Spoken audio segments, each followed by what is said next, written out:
En préambule, je tiens à préciser qu'il n'y a dans ces 3 minutes aucune volonté de m'immiscer dans le débat politique actuel. Je ne me suis jamais exprimé en faveur d'un parti ou d'un autre, si ce n'est pour rejeter tous les extrémismes de droite comme de gauche, conformément aux maximes des pères qui recommandent de prier pour la paix et la stabilité de notre pays. On trouve dans notre parachat de Bechokotai cet ordre. Im Bechokotai telechu, allez dans les chemins de la Torah. Le Midrash explique que ces mots sont en fait un commandement d'étudier la Torah de toutes ses forces. Et le Rachem Akadosh s'interroge sur l'emploi du verbe aller inadéquat pour désigner l'action d'étudier la Torah. Et ce sage va proposer 42 manières de justifier l'utilisation d'aller plutôt que d'étudier. Dans sa première explication, il cite les mots du Shema. La Torah ordonne de nous souvenir matin et soir.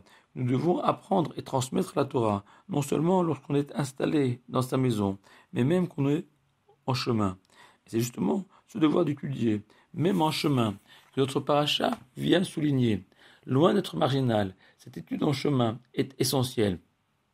Car la Torah vient nous enseigner la valeur inestimable de l'étude de la Torah, et que tous les moments sont bons pour l'étudier, comme un homme d'affaires qui, hors de son bureau, continue dans sa voiture à téléphoner tous azimuts pour gagner du temps et de l'argent. Ainsi, on ne doit pas gaspiller le temps de voyage avec des occupations futiles. On doit toujours avoir sur soi un petit livre d'études ou de prières pour ces moments-là. Et combien est-il réjouissant de voir ces juifs dans le transport en commun avec un livre de Torah à la main, plutôt que de les voir jouer avec leur smartphone, écouter dans leur voiture des cours de Torah, plutôt que de la musique ou des débats éculés. Nos livres regorgent d'histoires pour illustrer le souci permanent de nos sages, de profiter de chaque instant pour étudier. On raconte ainsi sur le Baal HaTanya, qui a dit un jour, si je disposais d'une demi-heure, j'aurais appris les 70 langues des 70 nations. Mais le problème, c'est que je n'ai jamais eu une demi-heure de libre devant moi.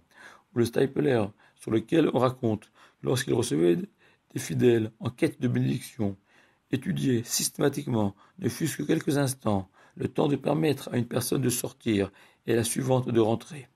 Et le Rav Pinchas Scheinberg de Jérusalem disait, il est vrai que le kotel, le mur de l'orientation, est saint, mais sachez que le pupitre sur lequel on pose son livre d'études est lui, le saint des saints. Il y a des hommes qui, toute leur vie, attendent vainement ces moments où ils seront confortablement installés dans leur vie familiale et professionnelle pour étudier. Ils n'ont pas compris que l'homme est perpétuellement en marche et que toutes les récompenses promises dans notre paracha, la paix et l'abondance, sont réservées à ceux qui ont compris que la plus belle bénédiction est de savoir saisir ces instantanés de la vie. Shabbat shalom à vous tous.